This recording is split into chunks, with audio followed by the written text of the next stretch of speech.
Hello, everyone, and welcome back to the Kaspa Miniseries. I'm Alex. We are continuing our mission to compress the epic 7.5-hour The Bitcoin Takeover podcast into small, powerful highlight episodes. And I'm Jamie. Over this series, we've gone on an incredible journey.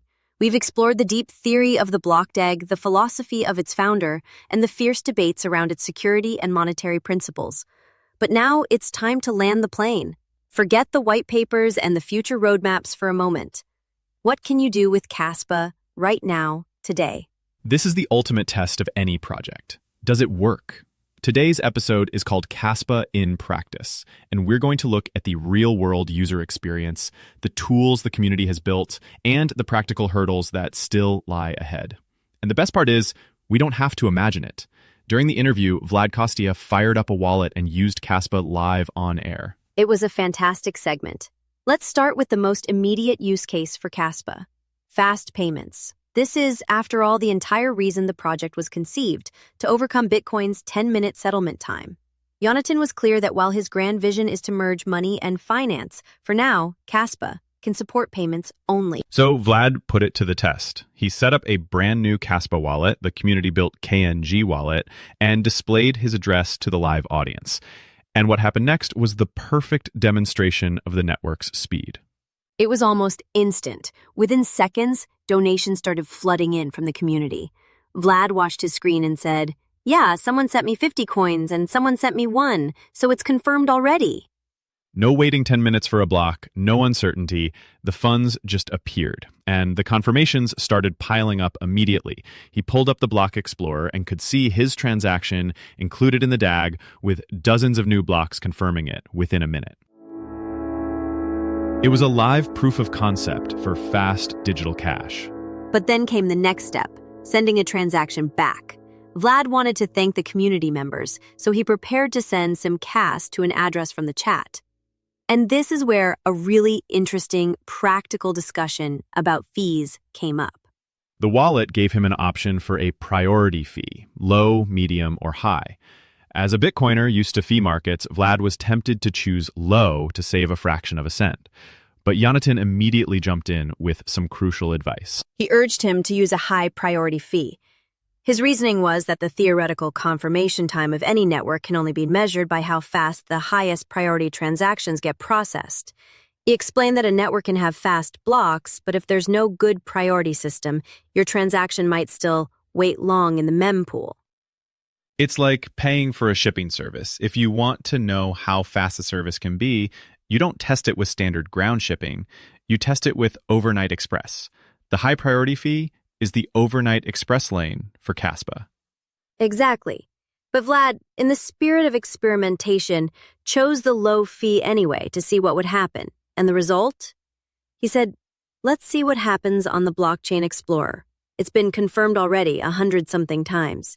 It seems like the low fee did not make any difference." So the cheap option was just as fast as the expensive one? For now, yes. And Yonatan had the perfect explanation for why. He said, "That's because the system is not interesting yet until there's full adoption, in my view. In other words, the network isn't congested. There aren't enough people competing for block space for the priority fee to matter yet." It was a very honest and practical look at where the network is today. That's a great insight. The live demo showed that for its core use case, fast payments, Kaspa works, and it works incredibly well. But what about the broader ecosystem? Is it just a wallet and a block explorer? Not at all. The interview highlighted a budding ecosystem of community-built tools. Someone in the chat mentioned a messaging app built on Kaspa. Yonatan had heard of it and said, "I like this experimentation. Whether it's a good use of blockchain or not, I like these experimentation is regarded regardless of their principal merit." So people are already finding creative, experimental uses for the network beyond just sending money. They are. And this ties back to Yonatan's philosophy of a decentralized ecosystem. He made it clear that he isn't directing this development.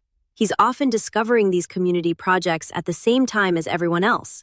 This shows a healthy grassroots adoption where people are building what they want to see permissionlessly. Okay, so Kaspa in practice is a functional, high-speed payment network with an active community building tools on top of it.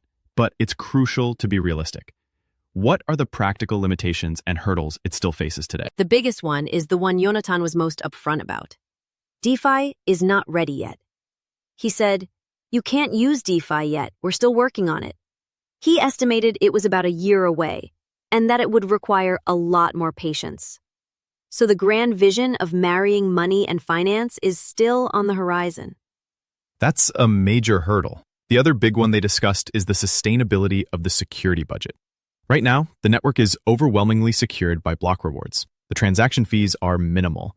For the network to be secure in the long term, those fees have to grow exponentially to replace the rewards as they diminish. This is a practical challenge that faces every proof-of-work coin, including Bitcoin.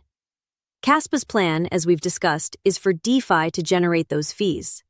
But until that DeFi ecosystem is built and attracts billions in value, this remains a significant long-term hurdle. And the final practical limitation is around mining. Vlad brought up that Kaspa has fully transitioned to ASIC mining.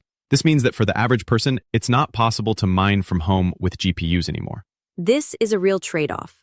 While ASICs make the network far more secure, they make participation in mining less accessible for the average hobbyist. So, in practice, securing the network has become a professionalized industrial-scale endeavor, which is a different reality from the early days of GPU mining. So let's put it all together.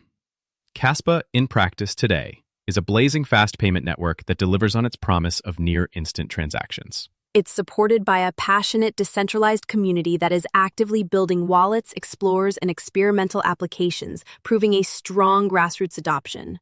However, it faces significant hurdles. Its core long-term use case, DeFi, is still in development. The economic model is not yet proven to be sustainable on fees alone, and participation in mining has become a professionalized industry. It's a project that has achieved its first goal with flying colors, but is still very much on the journey to realizing its full ambitious vision. And with that, we conclude our final deep dive into the epic conversation between Yonatan Sompolinsky and Vlad Costea. What an incredible journey it's been. Thank you all for joining us on the Kaspa Miniseries. We hope this breakdown has given you a comprehensive, balanced view of one of the most exciting projects in crypto today. Thanks for listening.